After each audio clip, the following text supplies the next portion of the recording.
Hi, I'm Marty Schupak. Welcome to Schupak Sports. I try to give as many tips as I can from my coaching experience. Today's topic is for T-ball coaches and parents. If I put a title on, it would be, how come my team won't listen to me at today's practice, I guess.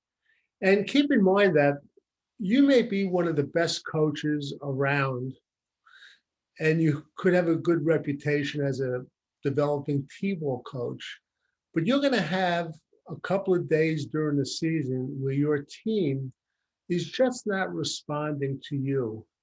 Now, there are things you could do.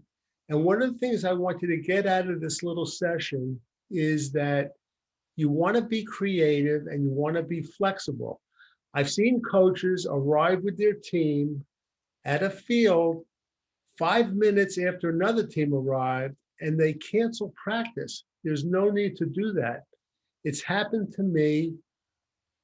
You have to be creative. I've learned to have parking lot practices.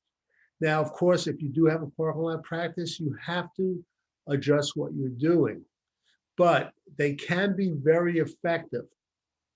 In fact, I would recommend during the season to put in at least one parking lot practice for your T-ball team. You're beginning to condition them to show them as a person that you do have flexibility and you can be creative. Before I get into the different recommendations, I just want to relate a personal story. Years ago, when I coached, I put together a phenomenal baseball season where we won the championship. We went pretty far in the county, and it really got to my head. I thought I created baseball, and the person who was running the county recreational basketball league asked me to coach a basketball team, my 8-year-old son, and I agreed to do it. And again, I was riding high on my big ego, and I said, you know what, let me do this, and I'm going to work hard as a basketball coach preparing for the next couple of months, and I did so. The season started the end of November, so for September and October, I did preparation like you wouldn't believe, writing out plays. When we began to practice. I put in these plays, offensive plays, defensive plays, out of bounds plays. We practiced 2-3 days a week. It got to the first game, the end of November. Right after the tip-off, it was mass chaos. And the team, they just went running around like crazy. Keep in mind, they were 8-year-old kids.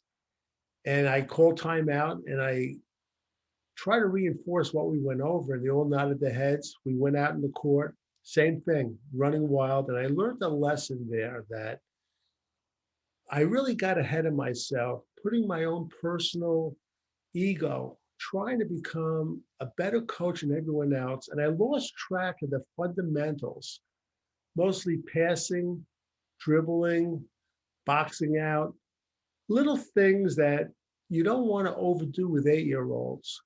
But I was really full of myself and I learned a big lesson. Okay, back to T-ball.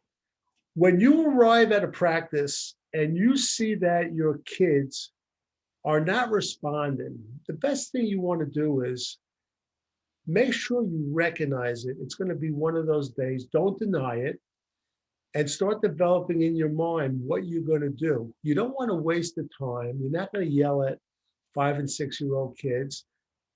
If you have 10 T-ball games during the season, and my formula is usually I like to practice twice for every game during the season. So if you have 10 games, there are 20 practices.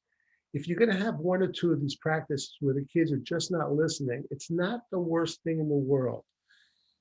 Okay? So you're recognizing it's one of those no listen to practices.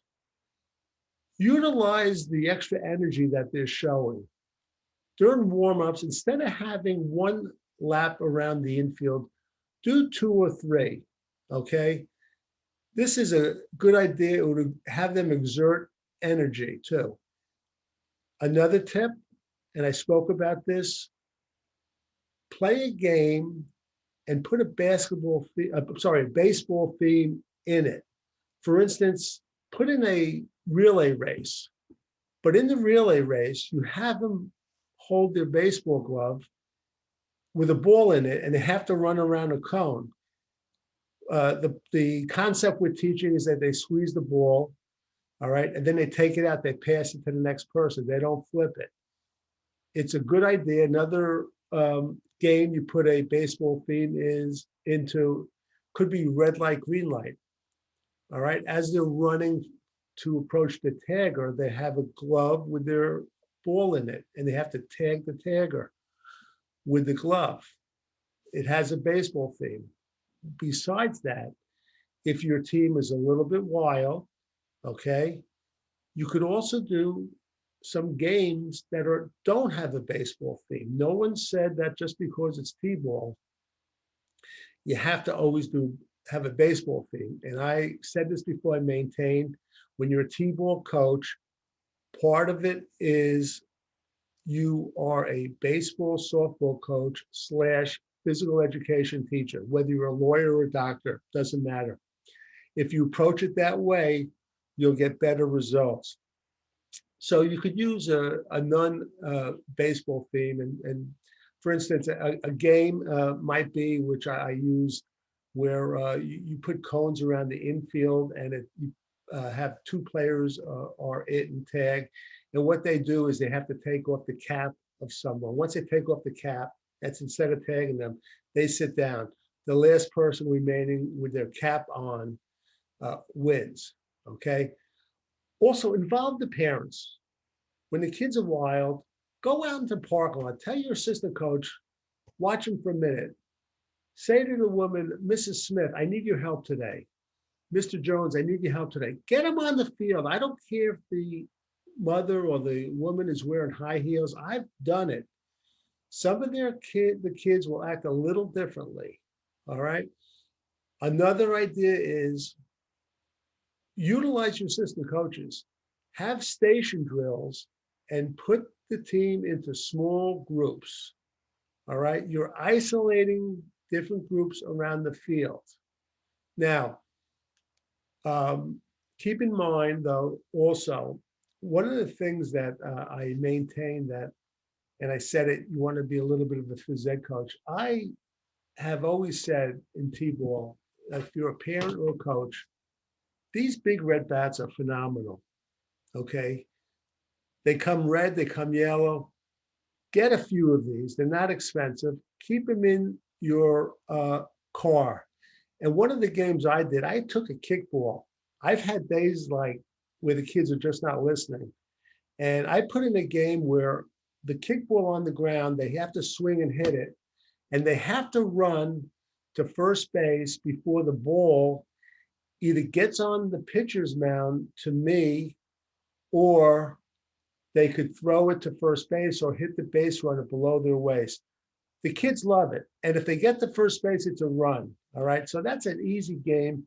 Utilize games with this big bat and utilize games with kickballs, big balls. All right.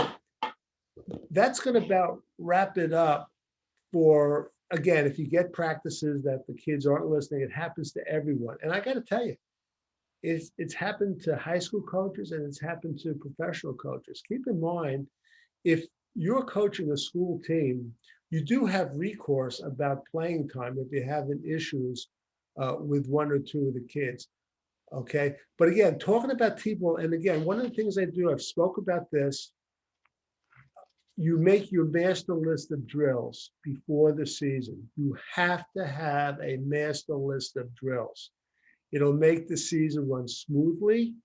You'll become a better coach. You get a better response from your players, and you'll have a better chance with your players leaving your T-ball team loving baseball or softball. And remember, you have one goal as a T-ball coach, and that's to show enthusiasm for the game of baseball and softball.